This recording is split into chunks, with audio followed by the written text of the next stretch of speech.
Hi സുഹൃത്തുക്കളെ, മാങ്ങയുടെ സമയമായപ്പോഴേ എനിക്ക് മാങ്ങ വെച്ചുള്ള ഓരോരോ വിഭവങ്ങൾ ഉണ്ടാക്കാൻ തോന്നുന്നു കേട്ടോ. ഞാൻ പച്ചമാങ്ങ വെച്ച് അച്ചാറൊക്കെ ചെയ്തു. പിന്നെ കഴിഞ്ഞ ദിവസം ഞാൻ ഇതുകൊണ്ട് നല്ലൊരു ജ്യൂസ് ഉണ്ടാക്കി കുടിച്ചു. ഇപ്പൊ ഒരു പരീക്ഷണാർത്ഥം ഞാൻ വേറൊരു കാര്യം കൂടെ ചെയ്തു നോക്കാൻ വേണ്ടി ഒരു മാങ്ങ വെച്ചത് ഞാൻ നേരത്തെ ചെയ്തു നോക്കിയായിരുന്നു. കുടിക്കാൻ ഞാൻ ഇത്രയും മാറ്റി കഴിഞ്ഞപ്പോഴാണ് ഓർത്തെ ഒരു വീഡിയോ കൂടെ ചെയ്യാമെന്ന്. ഇതെന്താന്ന് വെച്ചാൽ ടാങ് ഉണ്ടാക്കുകയാണ്. നമ്മള് മാങ്കോടെ ടാങ് ഒക്കെ ഉണ്ടാക്കത്തില്ലേ, അപ്പൊ അതുപോലെ ഒന്ന് ഉണ്ടാക്കിയാണ്. ഒരെണ്ണം പരീക്ഷണാടിസ്ഥാനത്തിൽ ഞാൻ ഉണ്ടാക്കി നോക്കി നല്ല ടേസ്റ്റ് എന്ന് തോന്നി കഴിഞ്ഞപ്പോ വീണ്ടും ഞാൻ മാങ്ങ ചെത്തി എടുത്ത് വെച്ചേക്കുവാണ് അതുപോലെ ചെയ്യാനും വേണ്ടിയേ. അപ്പൊ എങ്ങനെയാണ് ചെയ്യുന്നതെന്ന് വെച്ചാല് നമ്മള് സാധാരണ പച്ചമാങ്ങ അത് ചനച്ചത് വേണമെന്നില്ല, നല്ല വിളഞ്ഞതാണ് ഏറ്റവും നല്ലതാണ്. അപ്പൊ അതെടുത്തിട്ട് അത് തീരെ കനം കുറച്ച് ഉണങ്ങുന്നതിന്റെ സൗകര്യത്തിനുണ്ട്. എങ്ങനെ വേണമെങ്കിലും ഉണക്കി എടുക്കാവുന്ന ഒരു കുഴപ്പമില്ലായിരിക്കുന്നതിന്. അപ്പൊ ഉണക്കി എടുക്കാനുള്ള സൗകര്യം ഞാൻ ഇങ്ങനെ ചെത്തി ഇങ്ങനെ തന്നെ എടുക്കുവാണ്. കാര്യം എന്താണെന്ന് വെച്ചാൽ ഒറ്റ വെയിൽ കൊണ്ടാൽ നമുക്കിത് ഉണങ്ങി കിട്ടും. അതിന് വേണ്ടി ഞാൻ അങ്ങനെ എടുക്കുവാണ്. ആദ്യം തൊലി ചെത്തിക്കളയണം, എന്നിട്ടൊന്ന് കഴുകി അതിന്റെ വെള്ളമൊക്കെ ഒന്ന് തുടച്ച് കളയുക. അതിനുശേഷം കനം കുറച്ച് ഇത് തീരെ വേണമെന്നില്ല, കനം കുറച്ചൊന്ന് അരിഞ്ഞിട്ട് ഒരു ദിവസത്തെ വെയിൽ അല്ലെ 2 ദിവസത്തെ വെയിൽ കൊണ്ടൊന്ന് ഉണക്കിയെടുക്കുക. കട്ടിയുടെ അനുസരിച്ചിരിക്കും ഇത് ഉണക്കിയെടുക്കുന്നത്. അങ്ങനെ ഉണക്കിയെടുത്തിട്ട് നമ്മൾ പൊടിച്ചാൽ മതി മിക്സിയിലിട്ട്. പൊടിക്കുന്ന സമയത്ത് മറ്റൊന്നും വേണ്ട, അല്പം ഷുഗറും ആഡ് ചെയ്യാം. പിന്നെ ഒരു നുള്ള ഏലക്കാപ്പൊടിയും കൂടെ, ഏലക്കാപ്പൊടി വേണമെന്ന് വരി ചേർത്തിച്ചാൽ മതി, ഇല്ലെങ്കിൽ നിങ്ങളുടെ ആവശ്യത്തിന് ഷുഗർ മാത്രം ആഡ് ചെയ്ത് വെച്ചാൽ മതി. എന്നിട്ട് ഞാൻ ഒരു മാങ്ങ അങ്ങനെ ഉണക്കിയെടുത്തതാണ്. ഇതുപോലെ പൊടിഞ്ഞു കിട്ടിയിട്ടുണ്ട്. അപ്പൊ കൊള്ളാമെന്ന് കണ്ടു കഴിഞ്ഞപ്പോഴാണ് ഞാൻ വീണ്ടും എടുത്തത്.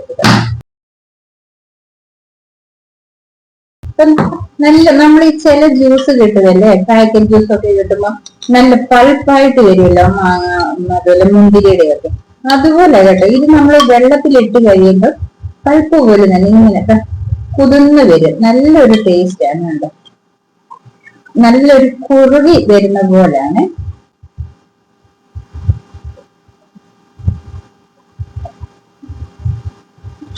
നമ്മൾ കുടിച്ചു കഴിയുമ്പോൾ അതിന്റെ ആ ഒരു ജെല്ല് പോലെ നമ്മുടെ വായിൽ അങ്ങനെ വരും. വേണമെന്ന് വരിയില് ഇതുപോലെ എടുത്തിട്ട് നിങ്ങൾക്കൊന്ന് മിക്സിയിൽ ഒന്ന് അടിച്ചിട്ട് എടുക്കുവാണെങ്കിൽ ഒന്നുകൂടെ ഒരു ടേസ്റ്റ് കേട്ടോ. ഈ ജെല്ല് പോലുള്ളതൊക്കെ ഒന്നുകൂടെ ഒന്ന് അരിഞ്ഞു വരും, നല്ലൊരു ടേസ്റ്റ് ആണ്. അപ്പൊ ഇതിനൊരു ഉണക്ക ചൊവയോ പിന്നെ നമ്മൾ ഇതിനകത്ത് കേടാതിരിക്കാൻ ഒന്നും ചേർത്തിട്ടില്ല. വെറും മാങ്ങായും പഞ്ചസാരയും ഏലക്കായും മാത്രമേ ഉള്ളൂ. അങ്ങനെ നമുക്ക് വിശ്വസിച്ച് കുടിക്കാവുന്നതാണ്. ഇതുപോലെ നല്ല രീതിയിൽ പൊടിച്ച് ഉണക്കി വെക്കുകയാണെങ്കിൽ കേടുകൂടാതിരിക്കും.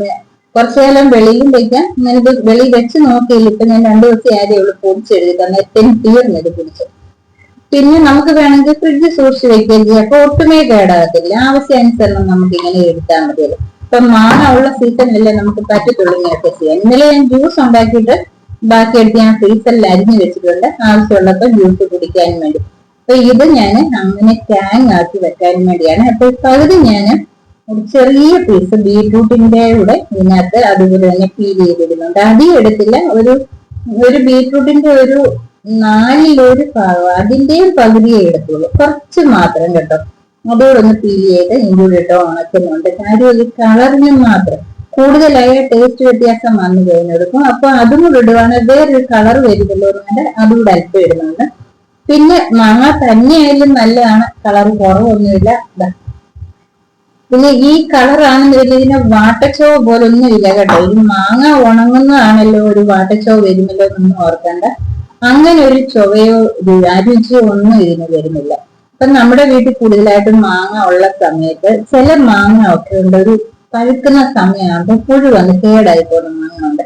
അത് മിക്കവാറും ഞാൻ കണ്ടിട്ടുള്ള നല്ല പൊടിയുള്ള മാങ്ങ പോലത്തെയാണ്. അങ്ങനത്തെ മാങ്ങ തന്നെ അതാകുമ്പോ നല്ലതായി ഞാൻ ഉണ്ടാക്കി വെക്കാൻ, നല്ല മാംസളമായിട്ടുള്ള അതുപോലത്തെ മാങ്ങ ഇത് കേട്ടോ. ഇതിന് നല്ല ഒരു പൊടി പോലെ ഈ മാങ്ങ നല്ല മാംസമുള്ള മാങ്ങയാണ്. അപ്പൊ ഇത് നമുക്ക് ജ്യൂസ് അടിക്കാനായാലും ഇതുപോലെ ഉണക്കി വെക്കാനായാലും നല്ല മാങ്ങയാണ്, നല്ല പഴുപ്പുള്ള. ഇത് പക്ഷെ പഴുപ്പിക്കാൻ കൊള്ളത്തില്ലെന്ന് പറയുന്നത് കാര്യം പുഴു വരുന്നതുകൊണ്ട്. അപ്പൊ എനിക്കിത് കുറെ കിട്ടിയപ്പോൾ ഞാൻ ഇങ്ങനെയൊക്കെ ഉണ്ടാക്കി വെക്കാമെന്നാണ് വിചാരിച്ചതാണ്. അപ്പൊ എനിക്ക് തോന്നി അച്ചാറാക്കി വെച്ചാലും അധികം ഒന്നും വെക്കേണ്ട കാര്യമില്ലല്ലോ. അപ്പൊ അതിലും എനിക്ക് ഒത്തിരി പ്രയോജനമായിട്ട് തോന്നി ഈ ജ്യൂസും ഈ ടാങ്ങിന്റെ പൗഡറും ഉണ്ടാക്കാണ്. അപ്പൊ ഞാൻ ഇത് വെച്ച് ടാങ്ങിന്റെ പൗഡറും ബാക്കിയും കൂടെ ഉണ്ടാക്കാൻ പോണേ. അപ്പൊ നിങ്ങളെ കാണിക്കാനും വേണ്ടി മാത്രം അത് മാത്രമല്ല എനിക്ക് തന്നെ ടേസ്റ്റ് ചെയ്ത് നോക്കാനും വേണ്ടി മാത്രം ഞാൻ ഒരു മാങ്ങ എടുത്ത് ഒന്ന് പൊടിച്ചു വെച്ചതായിരുന്നു. നല്ല ടേസ്റ്റ് ആണ്. നിങ്ങൾക്ക് ഇതുപോലെ ഒന്ന് ചെയ്ത് നോക്കാം. നിങ്ങൾക്ക് ഇനി വിശ്വാസമില്ലെങ്കിൽ ഒരു മാങ്ങ നിങ്ങൾ ഇതുപോലെ ഒന്ന് ചെയ്ത് നോക്കിയിട്ട് നിങ്ങൾക്ക് ഇഷ്ടപ്പെടുന്നവര് മാത്രം ഇതുപോലെ ഉണ്ടാക്കി നോക്കാവുന്നതാണ്. അതുപോലെ പുളി ഇല്ലാത്ത മാങ്ങ നമ്മുടെ കൈ കിട്ടിയിരിക്കുന്നവരില് വേണമെങ്കിൽ ഇതിങ്ങനെ പീൽ ചെയ്തെടുത്തിട്ട് അല്പം നാരങ്ങ നീര് കുഴിച്ചൊന്ന് ഇളക്കിയിട്ട് വെയിലത്ത് വെക്കുവാണെങ്കിൽ ഒരു പുളിയോട് വരും. പക്ഷെ പുളിയുടെ ആവശ്യമില്ല. അല്ലാതെ തന്നെ മാങ്ങായ്ക്കുള്ള ചെറിയൊരു പുളിപ്പുണ്ടല്ലോ, അത് മതി. അതാകുമ്പോ നല്ലതാ. അല്പം ഇതുപോലെ ചനച്ച മാങ്ങ ആണെങ്കിൽ ഏറ്റവും ബെറ്റർ ആണ്. അപ്പൊ ഒരു ചെറിയ പുളി മധുരം കൂടി വരും. ഷുഗർ അല്പം ഇട്ടാൽ മതി പൊടിക്കുന്ന സമയത്ത്. അപ്പൊ നിങ്ങൾ ഇതേപോലെ മാങ്ങ നിങ്ങളുടെ കയ്യിലുണ്ടെങ്കിൽ നിങ്ങൾ ഇതുപോലെ ഒന്ന് ചെയ്ത് നോക്കെ. അപ്പൊ നിങ്ങൾക്ക് പ്രയോജനപ്പെടുന്നതാണ്. അതുകൊണ്ടാണ് ഞാൻ ഇത് ഇപ്പൊ ഒരു വീഡിയോ ആക്കി ചെയ്യാമെന്ന് വിചാരിച്ച്. അപ്പൊ നിങ്ങൾ ചെയ്ത് നോക്കി നിങ്ങൾക്ക് ഇഷ്ടപ്പെടുന്നവരും മറ്റുള്ള നിങ്ങളുടെ സുഹൃത്തുക്കൾക്കൊക്കെ ഒന്ന് ഷെയർ ചെയ്ത് കൊടുക്കുക. ഇതുവരെ എന്റെ ചാനൽ നിങ്ങൾ ലൈക്ക് ചെയ്യാതോ സബ്സ്ക്രൈബ് ചെയ്യാതോ കാണുന്നവരാണെങ്കിൽ ചാനൽ ഒന്ന് ലൈക്ക് ചെയ്യുക, സബ്സ്ക്രൈബ് ചെയ്യുക, മറ്റുള്ളവർക്ക് ഷെയർ ചെയ്ത് കൊടുക്കുക. വീണ്ടും ഞാൻ പുതിയ വീഡിയോ ആയിട്ട് എത്തുന്നത്.